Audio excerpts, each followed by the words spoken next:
Viewers welcome to our channel. ఈ రోజు మన ఛానల్లో మరొక మంచి జాబ్ అప్డేట్ తో నేను మీ ముందుకు వచ్చేసా। సో ఆ నోటిఫికేషన్ వచ్చేసి NPCIL అసిస్టెంట్ జాబ్స్ వేకెన్సీస్ కోసం అయితే ఒక నోటిఫికేషన్ రిలీజ్ అయింది। సో ఆ జాబ్ కోసం మీకు ఉండవలసిన క్వాలిఫికేషన్స్ ఏంటి, ఆ జాబ్ కి ఎలా అప్లై చేయాలి, సాలరీస్ ఎంత, ఇవన్నీ క్లియర్ గా చూసే ముందు మా నుండి చిన్న రిక్వెస్ట్। మా వీడియోస్ చాలా మంది చూస్తున్నారు బట్ ఎవరు ఛానల్ ని సబ్స్క్రైబ్ చేయట్లేదు। ప్లీజ్ ఛానల్ ని సబ్స్క్రైబ్ చేసుకుని మాకు కొంచెం సపోర్ట్ చేయండి। సో ఈ రోజు మనం నోటిఫికేషన్ డిస్కషన్ చేసేది NPCIL అసిస్టెంట్ వేకెన్సీస్ కోసం అయితే ఒక రిక్రూట్మెంట్ అనేది రిలీజ్ చేశారు। NPCIL నుంచి వేకెన్సీస్ అన్నాం కదా, NPCIL అంటే nuclear power corporation of India limited, ఇక్కడ వేకెన్సీస్ ఉన్నాయి। సో ఆ వేకెన్సీస్ మనం చూసుకున్నట్లయితే stipendiary trainees and scientific assistant ట్రైనీలు and scientific assistant SARST and stipendiary trainees and technicians and assistant grade 1 HR jobs కోసం అయితే ఇక్కడ వేకెన్సీస్ ఉన్నాయి అని అయితే మనకి వీళ్ళు చెప్తున్నారు। అండ్ ఈ జాబ్ కోసం ఏజ్ లిమిట్స్ వచ్చేసి 18 years to 35 years మధ్యలో ఉన్న వాళ్ళు ఈ జాబ్ కి అయితే అప్లై చేసుకోవచ్చు అంటున్నారు। ఇక్కడ టోటల్ గా 197 వేకెన్సీస్ అయితే ఉన్నాయి। సో అవేంటి ఇప్పుడు మనం క్లియర్ గా చూసేద్దాం। సో మనం ఇక్కడ పోస్టులు చూసుకున్నట్లయితే stipendiary trainees and scientific assistant SARST category 1 ఉంది and diploma holders in engineering and next వచ్చేసి stipendiary trainees and scientific assistant SARST category వచ్చేసి సైన్స్ గ్రాడ్యుయేట్స్। ఇక్కడ టోటల్ గా అయితే 11 వేకెన్సీస్ అయితే ఉన్నాయి। ఇక్కడ 2 వచ్చేసి SC కేటగిరీకి ఇచ్చారు అండ్ SC కేటగిరీకి 2 అండ్ OBCకి వచ్చేసి 3 వేకెన్సీస్ అండ్ EWS లో 1, జనరల్ కేటగిరీకి 5 అండ్ బ్యాక్లాగ్ వెహికల్స్ లో PW కి 6, టోటల్ గా 11 వేకెన్సీస్ అనేవి ఇక్కడ ఉన్నాయి। అండ్ నెక్స్ట్ వచ్చేసి స్టైపెండరీ ట్రైనీస్ SAST కేటగిరీ 2 వచ్చేసి plant operator and stipendiary trainees technician SC/ST in category 2 maintainers, ఇక్కడ 166 వేకెన్సీస్ అయితే ఉన్నాయి।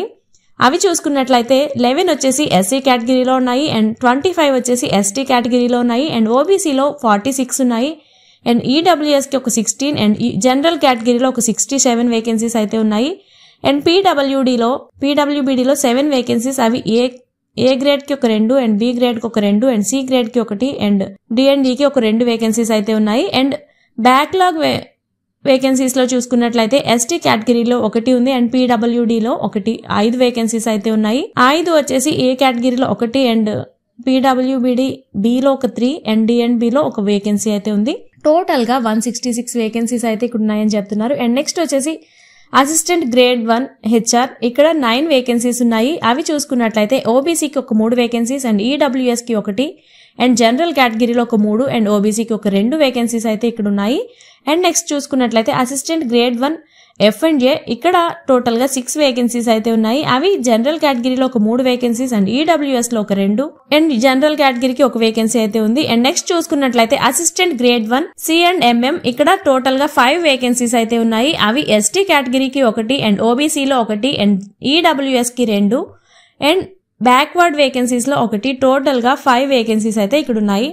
టోటల్ గా 197 వేకెన్సీస్ అయితే ఇక్కడ మనకు ఉన్నాయని చెప్తున్నారు। అవి SC కేటగిరీలో టోటల్ గా 13 వేకెన్సీస్ ఉన్నాయి అండ్ ST కేటగిరీలో ఒక 26 వేకెన్సీస్ అండ్ OBC NCL లో ఒక 56 వేకెన్సీస్ ఉన్నాయి అండ్ EWS లో ఒక 22 వేకెన్సీస్ అండ్ జనరల్ కేటగిరీలో ఒక 7 వేకెన్సీస్ అండ్ PWBDలో ఒక 7 వేకెన్సీస్। బ్యాక్లాగ్ వేకెన్సీస్ లో ST కేటగిరీకి 1 ఉంది అండ్ OBC NCL కేటగిరీలో ఒక 3 అండ్ PWBDలో ఒక 11 వేకెన్సీస్ అయితే ఇక్కడ ఉన్నాయని మనం క్లియర్ గా చూస్తున్నాం। అండ్ నెక్స్ట్ మనం చూసుకున్నట్లయితే అండ్ ఈ జాబ్ కోసం మీకు ఉండవలసిన ఏజ్ లిమిట్స్ చూసుకున్నట్లయితే 18 to 35 years మధ్యలో ఉన్న వాళ్ళు ఎవరైనా కూడా ఈ జాబ్ కి అయితే అప్లై చేసుకోవచ్చు।